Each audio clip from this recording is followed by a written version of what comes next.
Welcome back. This is By the Book, and we're your married relationship coaches. I'm Sent. I'm Sil. And today we're talking about Married at First Sight, Season 16, Episode 11. I think we're on.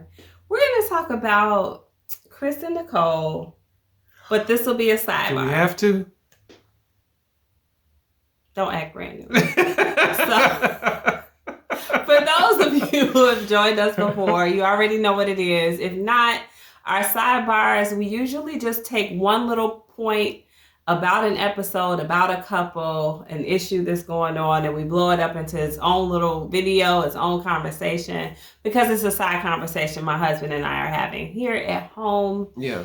So we bring it to you.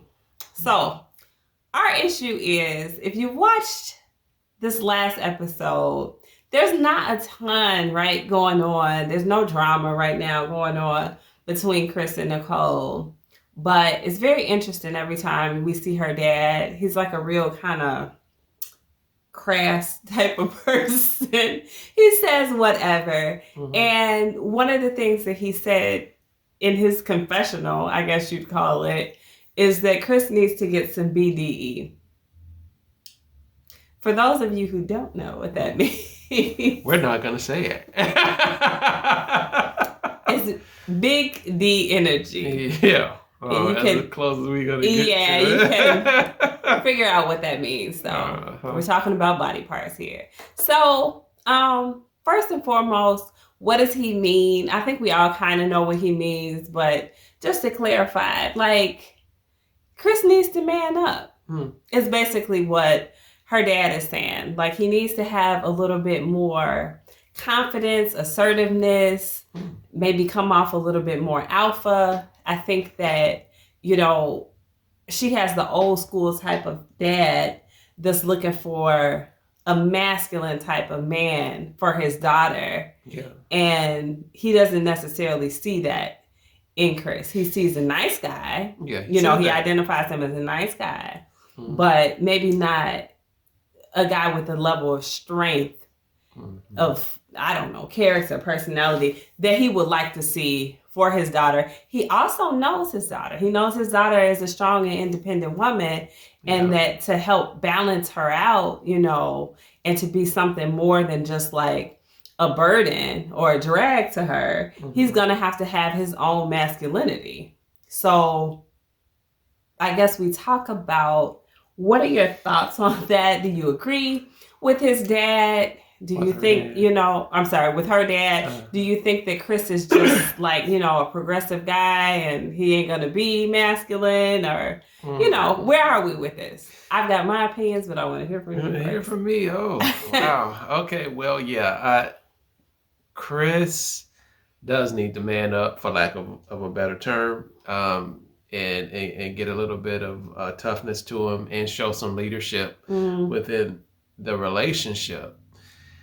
That whole thing with the dogs and him just, as my wife said, well, you called him a blubbering mess.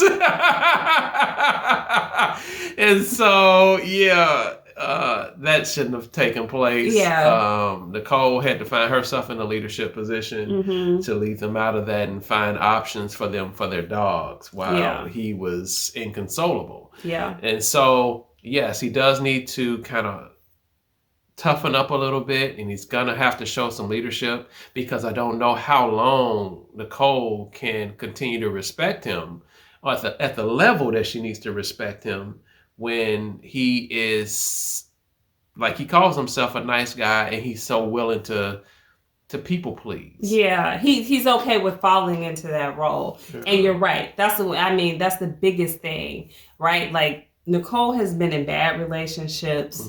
She's been mistreated, and, you know, she's felt bad about herself. Her self-esteem has probably been low. So a guy like Chris is going to boost that for her. He's going to kind of spoil her. You saw them take the helicopter trip. You know, he went above and beyond. I mean, if you compare that to anything that any of the other couples did, he obviously pulled out all the stops for her. So he's the type of guy who will do nice things, who will affirm you, who's going to say these things that are going to make you feel better about yourself, going to lift up her self-esteem. She needs that. Yeah. She does. But there has to be a balance. And for her to be as strong and independent as she is, she's not even a woman that's looking like, oh, I want to get married and have kids right away. You know, she's not that soft. You know, she's the woman who's saying, hey, I'm okay if I don't have any kids. Yeah. You know, you can tell she's got that independence in her.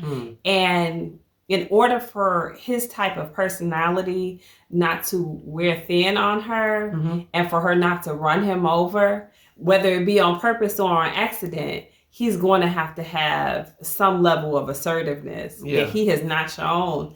And it's too bad for the longevity. Yeah. I think they're going to do just fine right now. I think they're going to say yes at decision day. Not worried about that at all. I think her dad is being very practical and saying, look, you need to find some BDE. Like, seriously. Yeah, things are going to have to shift a little bit. You know. Now, how does he do that? Is the question, because he seems, like I just said, to have fallen into this role or this rut of being that nice guy. He accepts it. He labels himself that way. Yeah. And I don't know if he knows how to be anything but. That's a big question. Because he has been in that role and he's willing to take on that role. He's comfortable in that role.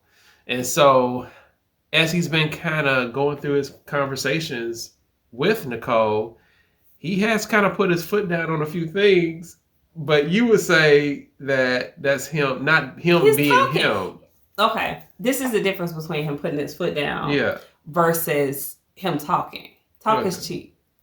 He's talking about things in theory, right? Like, oh, I wouldn't accept that. That's not going to be okay, et cetera, et cetera. Yeah.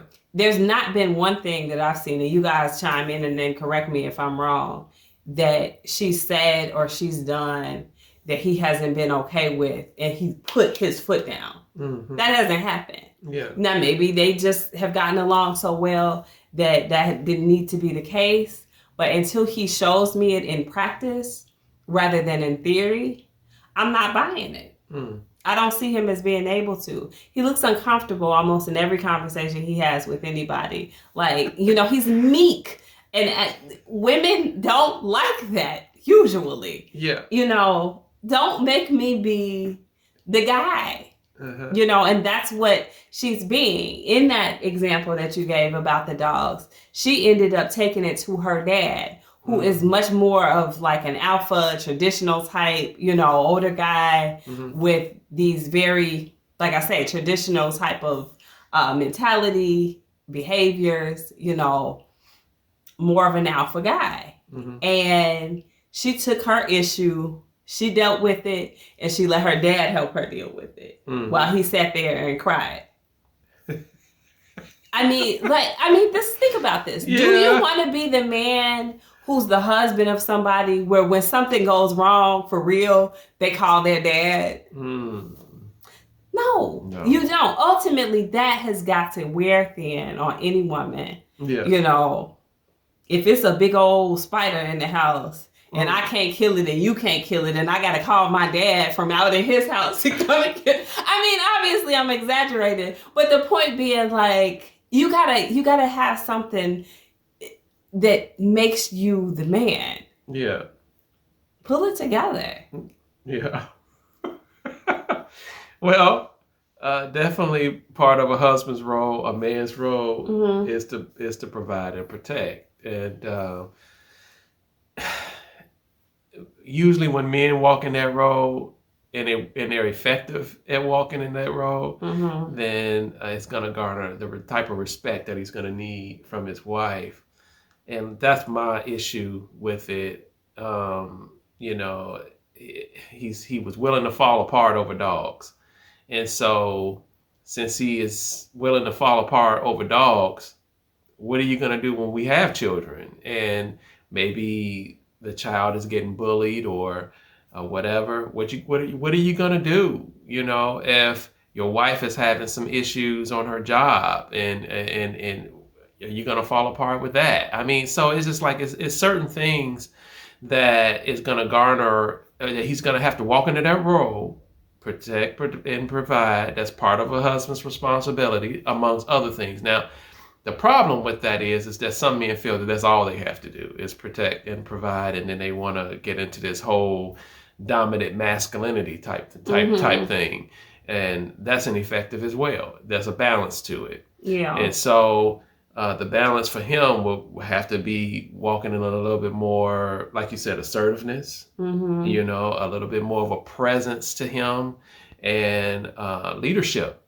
He's got to find it some kind of way, I think, for the relationship to have that longevity. Yeah. You know, so. I mean, start with projecting some level of confidence. Yeah. Like, I mean, and I know I said it earlier, and I say this to my husband frequently while we're watching, you know, clips of them. I'm like, he just looks uncomfortable and everything. You know, he's like, oh no, people are talking to me. I'm like, I'm nervous. Her dad is talking to me. And a lot of people are a little nervous with someone's dad. Like, I get it, but it's something that guys, if you're looking, like, women pick up on it quickly if you lack self-confidence, if you have BDE, if you just, you know, if there's a distinct presence, there's a distinguishable confidence that can be discerned pretty quickly. Just like how guys kind of have a sixth sense